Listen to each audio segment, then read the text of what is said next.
মায়ের গুরুতর অসুস্থতার মধ্যেও দেশে ফেরার সিদ্ধান্ত তার হাতে নেই। তারেক রহমানের সাম্প্রতিক ফেসবুক স্ট্যাটাসে এমন ইঙ্গিতই স্পষ্ট।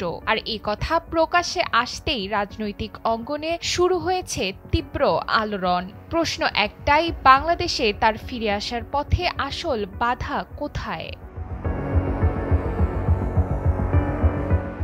স্ট্যাটাসের পরদিনই বিএনপির মহাসচিব মির্জা ফখরুল ইসলাম আলমগীর জানান, সব ব্যাখ্যাই সেখানে আছে, আর কোনো মন্তব্যে তিনি যেতে চাননি। অথচ প্রধান উপদেষ্টার প্রেস সচিব স্পষ্ট করে বলেছেন, দেশে ফিরতে সরকারের কোনো নিষেধাজ্ঞা নেই কোনো আপত্তিও।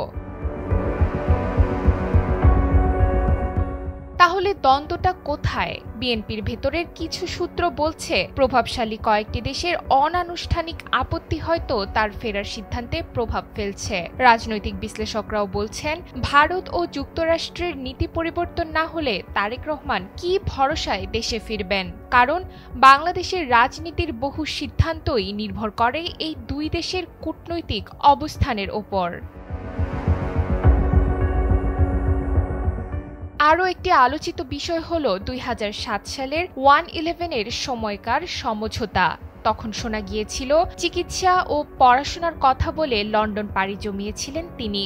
রাজনীতি না করার বিষয়ে এক ধরনের অঙ্গীকার করেছিলেন তারেক রহমান। সেই প্রতিশ্রুতি আজও কার্যকর কিনা কেউ নিশ্চিত নন। নতুন পাসপোর্ট নিয়েছেন কিনা সে বিষয়েও রয়েছে গভীর ধোঁয়াশা।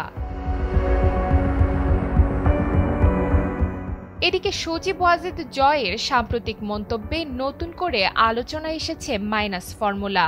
রাজনৈতিক বিশ্লেষক মহিউদ্দিন আহমদের মতে, এটি আর কেবল -2 নয়, বরং দুই রাজনৈতিক পরিবারের উত্তরাধিকারী নেতৃত্বকে রাজনৈতিকভাবে সরিয়ে দেওয়ার সম্ভাব্য -4 এজেন্ডার অংশ হিসেবেও দেখা যেতে পারে। তবে বিএনপির নেতারা এখনও আশাবাদী, নির্বাচনের তফসিল এলেই পরিস্থিতি যাই হোক, তারেক রহমান দেশে ফিরবেন এবং নির্বাচনে দলের নেতৃত্ব দেবেন। কিন্তু সময় যত এগুচ্ছে, স্পষ্ট হচ্ছে তারেক রহমানের দেশে ফেরা আর শুধুই তার ব্যক্তিগত সিদ্ধান্ত নয়, এর সঙ্গে জড়িয়ে আছে আন্তর্জাতিক কূটনীতি, পুরনো রাজনৈতিক সমঝোতা এবং বাংলাদেশের ক্ষমতার অদৃশ্য সব সমীকরণ। ডেস্ক রিপোর্ট, সময়ের আলো।